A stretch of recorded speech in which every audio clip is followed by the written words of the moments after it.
இன்னைக்கு நம்ம உடம்புல எக்ஸ்ட்ராவா ஒரு உறுப்பு இருக்குன்னே சொல்லுவாங்க. அதான் நம்ம குடல்ல இருக்கிற பாக்டீரியாஸ். ஏன்னா நம்மளுடைய செல்ஸை விட அந்த நுண்ணுயிரோட எண்ணிக்கை வந்து ரொம்பவே ஜாஸ்தி, இல்லை ஏறத்தாழ நம்மளோட அளவுக்கு இருக்குன்னு கூட சொல்லிக்கலாம். ஏன்னா இந்த நுண்ணுயிர் மட்டுமே நம்மளுடைய மூளை, இதய நலன், நுரையீரல், தோல், இந்த மாதிரி சொல்லிகிட்டே போகலாம். இவ்வளோ விஷயத்த வந்து பார்த்துக்குது.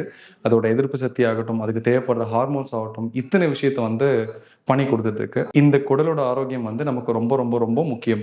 ஸோ இதை டேக்கிள் பண்ணுறதுக்கு மிராக்கிளில் கோலோன் ஹைட்ரோதெரப்பி அப்படின்னு சொல்லக்கூடிய ஒரு நவீன இயந்திரம் இருக்குது. ஸோ இதில் ரொம்ப சிம்பிளான ஒரு விஷயம் தான் பின்னாடி பேக்ரவுண்டில் தெரிகிறது. ஸோ இந்த மிஷினில் வந்து ஒரு டியூப்பில் உங்களுடைய ஆசன வாயுவில் வந்து இன்சர்ட் பண்ணுவாங்க. ஒரு 1 ஹவருக்கு இந்த கிளென்சிங் ப்ரொசீஜர் நடக்கும். அண்ட் இதில் வந்து ஒரு டியூப்பை வந்து உங்களோட ஆசன வாயுவில் செலுத்துவாங்க. அந்த டியூப்பில் ஒரு மருந்தும் இருக்காது, ஜஸ்ட்டு தண்ணி உங்களோட பாடி டெம்பரேச்சருக்கு ஏற்ற மாதிரி இருக்கும். இது உங்களோட குடல் முழுவதும் போயிட்டு வெளியே வரும். இப்படி உள்ளே போயிட்டு வெளியே வர டைமில் உங்களோட குடலில் தங்கி இருக்கிற வேஸ்ட் அல்லது இந்த மலை இருக்கு இல்லைங்களா, அது வந்து என்டையராகவே வாஷ் பண்ணி வெளியே வந்துடும். அண்ட் இது மட்டும் இல்லாமல் இந்த ப்ரொசீஜர் முடித்ததும் இங்கே மிராக்கிளில் ஒரு ப்ரோட்டோகால் ஃபாலோ பண்ணுறோம். அதில் வந்து ரெக்டல் ஓசோன் அப்படின்னு சொல்லுவோம்.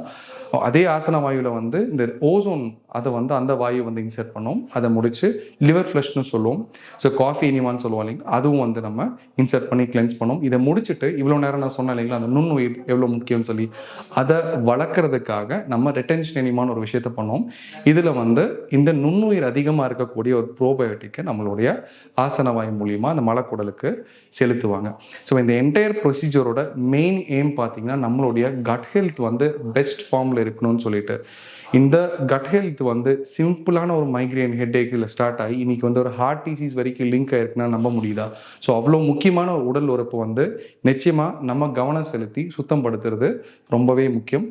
இது இங்கே கேன்சர் மாதிரியான புற்றுநோய் சென்டரில் பார்த்துக்கிட்டிங்கன்னா நிறைய பேருக்கு இன்னைக்கு ரிசர்ச்சர்ஸ்லையும் சரி, நாங்கள் ப்ராக்டிக்கலாக பார்க்குறதுலையும் சரி, நிறைய பேருக்கு வந்து அவங்க குடல் ஆரோக்கியம் நல்லாவே இருக்கிறது இல்லை. இது வந்து இனிஷியலாகவே வரக்கூடிய அத்தனை நோயாளிகளுக்கும் நம்ம இதை சஜஸ்ட் பண்ணுவோம். ஏன்னா குடல் ஆரோக்கியம் வந்து நம்ம முழு உடல் மற்றும் மைண்டோட ஆரோக்கியமும் கூட.